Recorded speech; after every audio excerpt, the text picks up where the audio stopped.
After that, suddenly there are a lot of issues that started.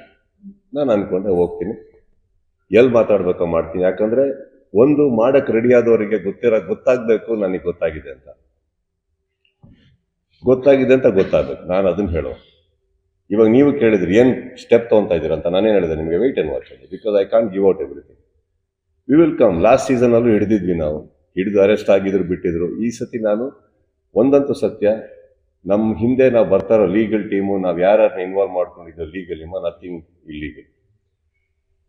Very strongly we are coming. ಹಿಡ್ದವ್ರನ್ನ merciless ಆಗಿ ಒಳಗಾಕ್ಸ್ತೀನಿ, ಇದಂತೂ promise.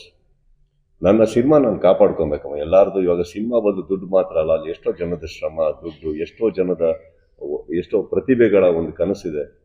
ಯಾವುದೋ ಒಂದು ಜಿದ್ದಿಗೆ ಅದನ್ನ ಮಾಡೋದಿದೆಯಲ್ಲ, ಅದು ತಪ್ಪಾಗುತ್ತೆ. ಒಟ್ಟು ಮಾಡಿ, ಏನ್ ಮಾಡೋಕ್ಕಾಗಲ್ಲ. ಪ್ರೊಟೆಕ್ಟ್ ಮಾಡ್ಕೊಳ್ಳೋದು ನನ್ನ ಕೆಲಸ. ಗೊತ್ತಾಗಿದೆ ಅಂತ ಹೇಳ್ಬೇಕಿತ್ತು. ಈಗ ಒಂದ್ ಮರಿಬೇಡಿ, ಹುಬ್ಳಿಯಲ್ಲಿ ಹೇಳ್ಬೇಕಾದ್ರೆ ಎಲ್ಲ ನನಗೇನಷ್ಟು 30 years ಅಂಕಲ್ ಗೊತ್ತೀನಿ. ಈಗ ಈ ವಿಚಾರವಾಗಿ 30 ವರ್ಷ ಸಿನಿಮಾದಲ್ಲಿರೋನಿಗೆ ನನಗೆ ಗೊತ್ತಿಲ್ವ ಎಷ್ಟು ಕ್ಯಾಮ್ರಾ ಆನ್ ಇದೆ ಅಂತ, ಇದು ವೈರಲ್ ಆಗುತ್ತೆ ಅಂತ ಗೊತ್ತಿಲ್ವಾ, ಉಲ್ಟಾ ಹೊಡಿಬೋದು ಅಂತ ಗೊತ್ತಿಲ್ವಾ. ನಾನು 30 ವರ್ಷ ಆಕ್ಟಿಂಗ್ ಮಾಡಿದವನು, ಅಲ್ಲಿ ಆಕ್ಟ್ ಮಾಡಕ್ಕೆ ಎಷ್ಟೊತ್ತು ಬೇಕಿತ್ತು ನನಗೆ. ಹೆಂಗಿದ್ದೀರಿ, ಚೆನ್ನಾಗಿದ್ದೀರಾ? I wanted to come to the point. I made a point and I am very happy I made a point. ಇವಾಗ ಯಾರಿಗೂ ಕೂತು ವಾರ್ನ್ ಮಾಡಂಗಿದ್ರೆ ಇನ್ನೊಂದು ಹೇಳ್ತೀನಿ ಕೇಳಿ.